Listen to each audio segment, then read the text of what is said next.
Thank you so much, Mary, for your generous introduction. And I'm honored to be here in Lewiston, in the place where I was born, as well as at Bates, which is my alma mater. Thank you very much for inviting me, and thank you for permitting me to share my work with you all.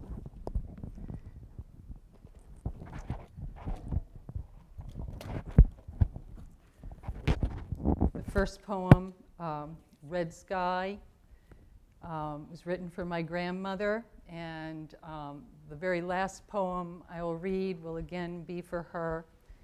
And they are very compelling bookends for my life, her presence and her inspiration.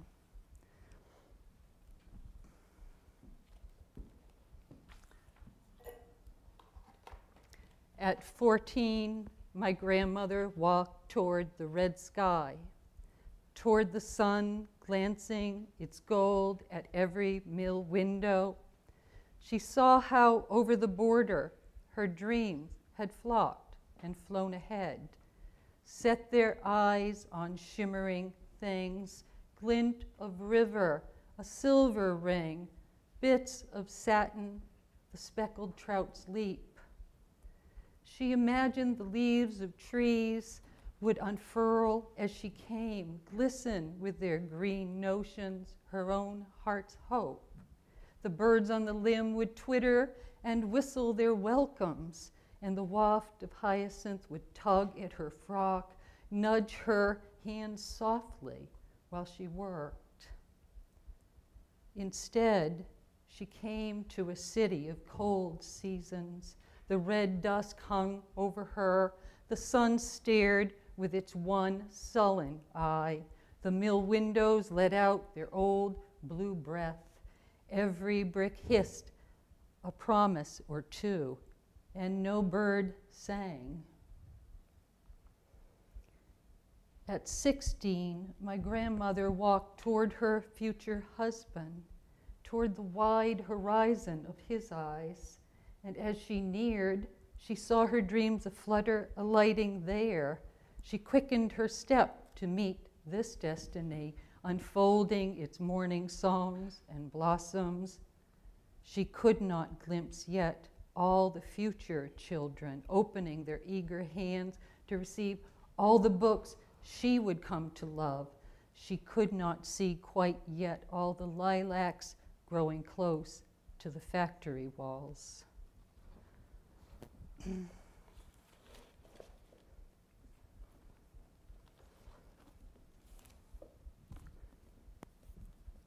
The next poem, The Lane Road, 1958. I remember the Bruley's dairy farm down the hill beside the snowy pasture, big barn painted red, 100 cows within, Holsteins, Guernseys, Jerseys, all those wet noses and steaming breaths, low moos and swishing tails, all that cud munching and hoof shuffling, in time with the warmth, the cold, 100 cows keeping our secrets. How my brother swooped down, ragged, angel-like, from the hayloft to the ground, not once, but 3 times in a single December week. These we later called his luckier streak of accidents. How I sneaked around the old grain bins, lifted lids, and stole away home with the tiny mice I'd caught wiggling in a shoebox. These we later heard rustling in cupboards, scuttling inside the walls as the cat yawned, curled up, and slept. How my sister and the farmer's son tussled away the winter dust and the hay. Same farmer's son who greeted her 35 years later with a startling full-mouth kiss outside his Hostess delivery truck. The cows watched and nodded, eyes wide and kind and unjudging as old goddesses, only stirring and whispering briefly these tales, these lessons, as we opened the milk room door and slipped into the barn.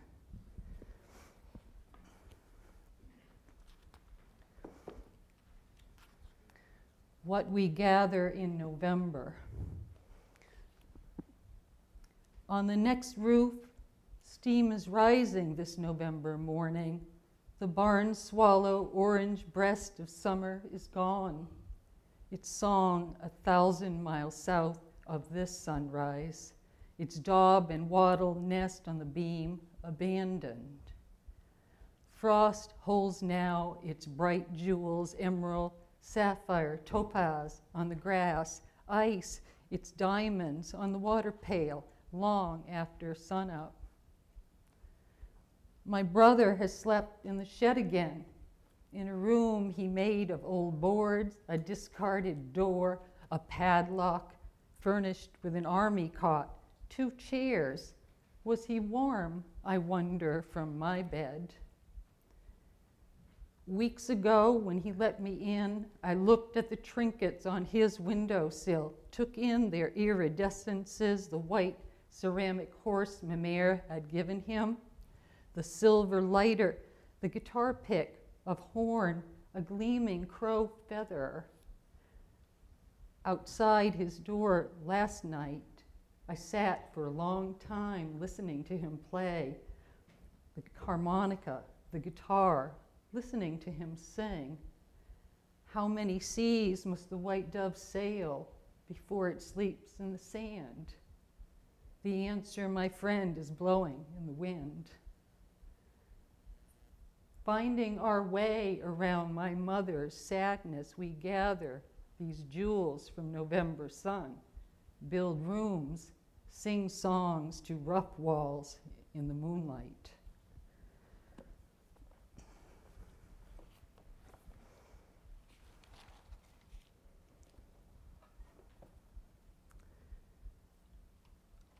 What about the rabbit come to me on Easter, peeking through the screen of a cage my father made, cold blue eyes and bright black fur, ears soft and dark.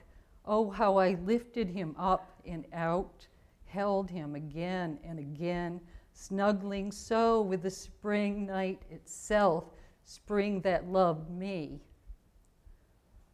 What about the evening late in April? Peepers insistent in the trees, mother and sister washing the supper dishes as I tried to finish the tough steak at the little table I was moved to after everyone else had finished their meals. What about the story my mother told me, how my rabbit had gone to live on a farm? What about the TV blaring news right then of atomic missile threats, the reporter in stiff crew-cut teeth glinting as he told how to take cover underground, in shelters, under school desks, or under such little tables as the very one I sat at now?